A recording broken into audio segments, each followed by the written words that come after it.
Hello, good morning.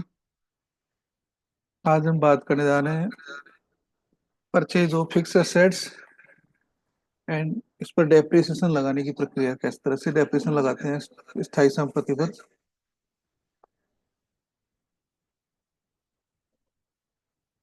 सबसे पहले furniture खरीदने जा रहे हैं रस्तोगी फर्नीचर से। इसको एक बार एक्सेल में आपको मैं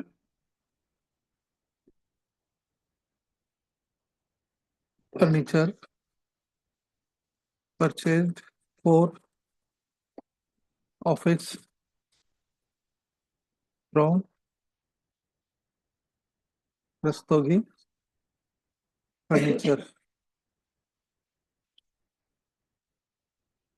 टैक्सेबल वैल्यू क्या है उसकी? 2 लाख रुपए। SGST 18%, 9%। कितना हुआ? इंटू 9। और CGST 9%। ये भी 18,000 रुपये। Date of purchase 17/04/2024। इसकी एंट्री हम टैली में करेंगे। किस तरह से करेंगे ये बता देता हूँ। वाउचर एंट्री में जिस भी किसी संपत्ति का इनपुट हमें क्लेम करना हो तो उसको F9 में एंट्री करेंगे। हर क्लास में आपको मैं बता रहा हूँ ये। परचेज वाउचर में विदाउट इन्वेंट्री करेंगे। यहाँ पर बिल नंबर 101 24 25।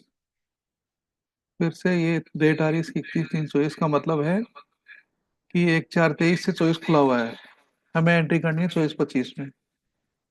बाहर आए, all tab to 1/4/24 31/3/25। Voucher entry में वापस जाएंगे। 101 नंबर बिल 2024-25 का डेट जैसा बताया 17/04/2024 को।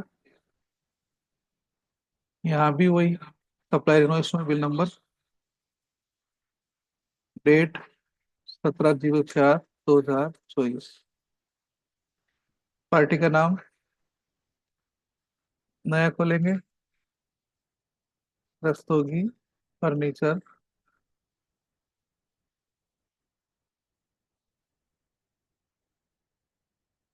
कौन है ये? सिंडिकेटर्स। सिंडिकेटर्स भी अलग अलग डिवाइड किए जा सकते हैं। जैसे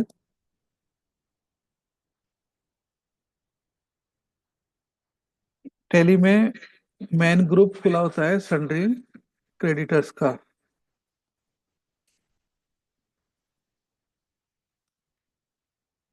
आप चाहें तो इसके अंडर में 3 तरह के, 4 तरह के, 10 तरह के ग्रुप खोल सकते हैं, जितनी मर्जी आए। सिंडिकेटर्स को 3 भागों में डिवाइड कर देते हैं हम। Creditors for sundry creditors for goods, syndicators for capital goods, और सिंडिकेटर्स फॉर एक्सपेंसेस। आप चाहें आपकी सुविधा के अनुसार उतने ही ग्रुप खोल सकते हैं, क्योंकि कभी भी आपका जो एम्प्लॉयर है आपसे मांग सकता है कि केवल सिंडिकेटर्स फॉर गुड्स की लिस्ट दीजिए। और यदि आपने सभी को सिंडिकेटर्स में डाल दिया तो ऐसी लिस्ट जिसके अंदर सभी प्रकार के सिंडिकेटर्स शामिल हैं, उनमें से गुड्स निकालना मुश्किल हो जाएगा। यदि कुछ ही अकाउंट हैं तो आप फिर भी आसानी से निकाल सकते हैं, लेकिन बहुत से अकाउंट होते हैं, जरूरी नहीं है कि कम लेजर हों। तो ऐसी केस में जहाँ पर लेजर सिंडिकेटर्स के बहुत सारे हों तो वहां पर आप कैटेगरी में अलग अलग कैटेगरी में डाल सकते हैं। syndicators for goods, syndicators for capital goods, syndicators for expenses, syndicators for employ. मान लीजिए व्यापारी मांगता है कि एम्प्लॉय अपने कितने कितने अमाउंट मांगता है, यानी एम्प्लॉय को कितना रुपए देना है या एम्प्लॉय से कितना रुपए लेना है। लेना कब है? जब एडवांस दिया हो।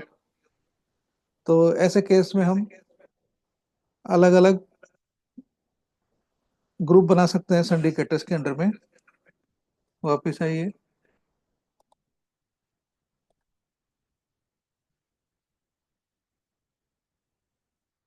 इसको सिंडिकेटर्स में नहीं डालकर यहाँ पर हमने खोला है क्रेटर्स फॉर कैपिटल गुड्स। देखिए ये है अंडर, कंट्रोल एंटर करके बताता हूँ, सिंडिकेटर्स के अंडर में है ये। सिंडिकेटर्स में दिया हुआ है।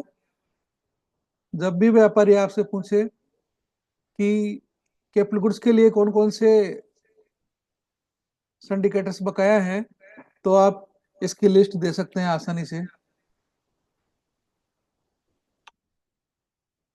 चलिए यहाँ पर आ गया name of item.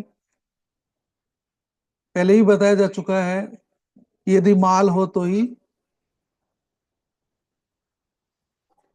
Inventory affected होगी, क्योंकि यहाँ फिक्स एसेट्स खरीदी है तो इन्वेंट्री इफेक्टेड नहीं होगी। यहाँ पर सीधा लेजर अकाउंट में एंट्री करेंगे।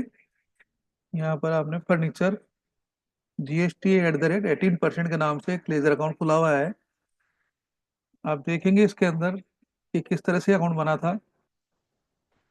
किसी भी लेजर को देखने के लिए कंट्रोल एंटर किया, फिक्स एसेट्स के अंडर में डाला अपन ने और GST एप्लीकेबल किया। ये वाला एप्लीकेबल नहीं करना, include in assessable value calculation वाला। सेकंड नंबर का है GST एप्लीकेबिलिटी, इसको एप्लीकेबल करना है, HSN नंबर डालना है और यहाँ पर स्पेशल डिटेल हियर और यहाँ भी स्पेशल डिटेल, और टैक्सेबल है 18% है। लेकिन यहाँ पर फिक्स एसेट डालते ही है ना, ये तीन कैटेगरी टाइप बताता है आपको कि ये कैपिटल गुड्स है या सर्विसेज है। फिक्स एसेट डालने पर, फिक्स एसेट नहीं डालेंगे तो दो ही बताता है, गुड्स एंड सर्विस। इसको हम कैपिटल गुड्स में डाल दिया। कितने रुपए का था वो? 2 लाख रुपए। इस पर tax S G S T को भी खोल के देखेंगे SGST कैसे बनाया था हमने। ड्यूटी एंड टैक्सेस में है ये ग्रुप, इसका ड्यूटी एंड टैक्सेस, और टाइप ऑफ ड्यूटी GST, और टैक्स टाइप है SGST UTGST। बाकी कोई चीज यहाँ पर नहीं डालेंगे हम। CGST 9%, फुल टैक्स 18% है, तो SGST 9% हो जाएगा, CGST भी 9% हो जाएगा। देखिए CGST का भी ड्यूटी टैक्स में डाला हुआ है, टाइप GST है लेकिन टैक्स टाइप CGST है। इस तरह से हम नई एंट्री करते हुए नरेशन में डालते हैं, being amount payable for furniture purchase wide bill number 101 2024 और 25। ये एंट्री हमने करी है। लेजर अकाउंट में चलते हैं। रस्तोगी लेजर अकाउंट देखने के लिए डिस्प्ले, अकाउंट्स बुक और लेजर। रस्तोगी ब्रदर, आप देखेंगे यहाँ पर रस्तोगी ब्रदर्स को 2,65,500 रुपए चुकाने हैं।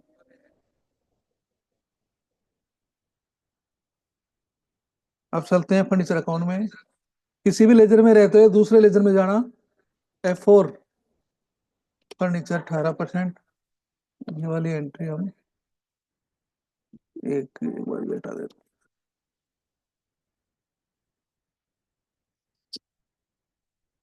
यहाँ पर 2 लाख ही दिखाई दे रहा है, कारण ये 18 18 36 हजार रुपए जीएसटी के थे, वो जीएसटी अकाउंट में चले गए।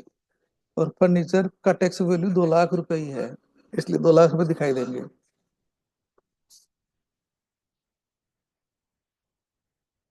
सभी प्रकार की स्थायी संपत्तियां फिक्स एसेट्स में डेबिट करते हैं। चूंकि फर्नीचर एक एक्सपेंसेस है,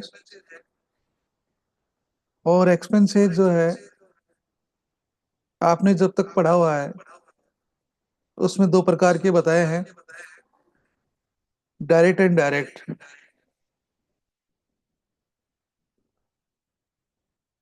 नहीं, एक्सपेंसेस दो प्रकार के तो होते हैं, लेकिन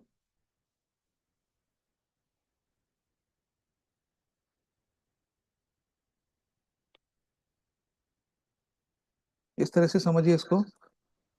एक्सपेंसेस दो प्रकार के हैं, शॉर्ट टर्म और long term. Short term expenses दो प्रकार के होते हैं, डायरेक्ट और इनडायरेक्ट। और long term expenses fix assets कहलाता है। ये जो डायरेक्ट और इनडायरेक्ट एक्सपेंसेस हैं, वो जिस वर्ष इनका खर्च होता है, इनको पेड किया जाता है, उसी वर्ष के ट्रेडिंग और प्रॉफिट एंड लॉस में से चार्ज कर लिया जाता है। यानी उसको उनका जो उपयोगिता है उसी वर्ष खत्म हो जाती है, इस कारण उनको डायरेक्ट इनडायरेक्ट एक्सपेंसेस में डालते हैं। लेकिन ऐसे खर्चे जिनकी उपयोगिता एक से अधिक वर्षों में खत्म होगी होगी उनको हम लॉन्ग टर्म एक्सपेंसेस के रूप में फिक्स एसेट्स में डालते हैं, और बैलेंस शीट के फिक्स एसेट्स में दिखाते हैं इसको। इसकी उपयोगिता जैसे जैसे खत्म होती है, वैसे वैसे ही हम इसको हर साल प्रॉफिट एंड लॉस अकाउंट में से चार्ज करते हैं डेप्रिसिएशन के रूप में। वापिस आइए टैली में। अब हम इस पर चार्ज करें डेप्रिसिएशन। फर्नीचर पे इनकम टैक्स एक्ट के अनुसार प्रतिवर्ष 10% की दर से डेप्रिसिएशन चार्ज कर सकते हैं। 10% से ज्यादा चार्ज करेंगे तो जितना चार्ज किया है उतना प्रॉफिट बढ़ा दिया जाएगा। कम कर भले ही कर लें, लेकिन ज्यादा करेंगे तो आपका प्रॉफिट उतनी ही अमाउंट से, जितना ज्यादा चार्ज किया उससे बढ़ जाएगा। बुक्स में कोई चेंज नहीं करते इसके लिए। समझा देता हूँ वापस आपको इस तरह से, किस तरह से होता है ये। प्रॉफिट आपका आफ्टर डेप्रिसिएशन। चलिए एक बार मान लीजिए आपका नेट प्रॉफिट 5 लाख रुपए बचा। Net profit. और आपने डेप्रिसिएशन कितना लिया? 2 लाख पे हो गया 20 हजार रुपए। लेकिन आपने चार्ज कर लिया 25 हजार रुपए। क्या?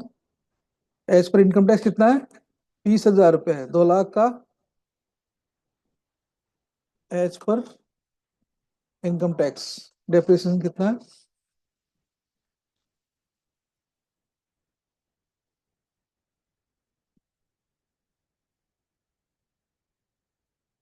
और आज आपने बुक्स में डेप्रिसिएशन कितना ले लिया?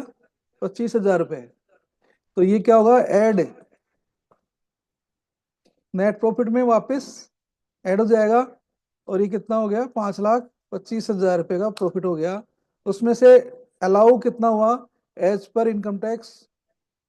20 हजार रुपये ही है। तो आपका नेट प्रॉफिट रह गया 5,05,000 रुपये। इस पर टैक्स लगेगा, ना कि 5 लाख पे। इसलिए यह भी जरूरी है कि आप इनकम टैक्स के प्रावधानों को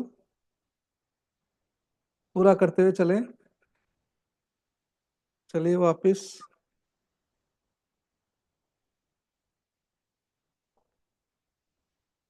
फर्नीचर अकाउंट आपको दिखाई दे रहा है। इसके ऊपर ये 2 लाख रुपए हमने परचेज किया है। इस पर डेप्रिसिएशन लगाना है। डेप्रिसिएशन हमेशा वर्ष के अंत में लगाते हैं, 31 मार्च, यानी 24-25 चल रहा था, 31 मार्च 25 को इस पर हम डेप्रिसिएशन लगाएंगे 10%। किस तरह से लगाएंगे? ऑल टाई करेंगे तो नया वाउचर क्रिएट होगा, और डेप्रिसिएशन लगाने के लिए F7 जनरल में एंट्री करते हैं। On depreciation account debit. Depreciation एक इनडायरेक्ट एक्सपेंसेस है, 20,000 रुपये, और फर्नीचर को क्रेडिट करेंगे क्योंकि फर्नीचर की वैल्यू कम हो जाएगी इससे। फर्नीचर की वैल्यू जब बढ़ती है तो डेबिट करते हैं, और कम करनी हो तो क्रेडिट करते हैं। यानी वर्ष के अंत में फर्नीचर की वैल्यू 2 लाख में से 20,000 रुपये कम होकर 1,80,000 रुपये रह जाएगी। Depreciation account debit to furniture GST @10%। 31 March की डेट डलेगी इसमें। Being depreciation charged for the year 2024-25 @10%। आप देखेंगे कि फर्नीचर की वैल्यू है जो 2 लाख रुपए थी, उसमें से 20,000 डेप्रिसिएशन गए और 1,80,000 रुपये रह गए हैं। स्थायी संपत्ति को प्रतिवर्ष धीरे धीरे धीरे हर वर्ष प्रॉफिट एंड लॉस में से एक निश्चित अमाउंट कम किया जाता है। यानी डायरेक्ट इनडायरेक्ट एक्सपेंसेस को तो जिस वर्ष वह होता है उसी वर्ष में खत्म कर दिया जाता है, लेकिन अस्थायी संपत्ति को, क्योंकि वह भी खर्चा ही है, लेकिन उसका लाभ आपको कई सालों में मिलता है, इस कारण से उसको एक ही वर्ष में खत्म करना उचित नहीं होता। उसकी उपयोगिता जैसे जैसे खत्म होती है उसके अनुसार ही उसको प्रॉफिट एंड लॉस में से डेप्रिसिएशन के रूप में चार्ज किया जाता है। अगले वर्ष यानी 25-26 में 1,80,000 का 10% फिर से लिया जाएगा। यह एक बैलेंस अमाउंट पे हर वर्ष 10% डेप्रिसिएशन इसमें से निकाला जाएगा और प्रॉफिट एंड लॉस में से डेबिट करते हैं। इसका दूसरा पहलू कि यदि कोई स्थायी संपत्ति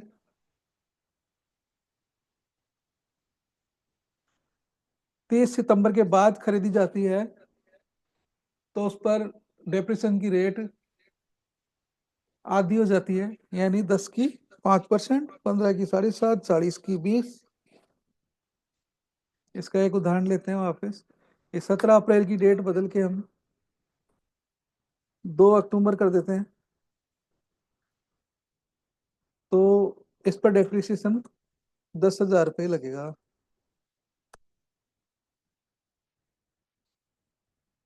संपत्ति 1 अक्टूबर से लेकर 31 मार्च तक कभी भी खरीदें, डेप्रिसिएशन की रेट इनकम टैक्स के अनुसार जो भी नॉर्मल रेट है उसकी आधी रेट से चार्ज किया जाएगा।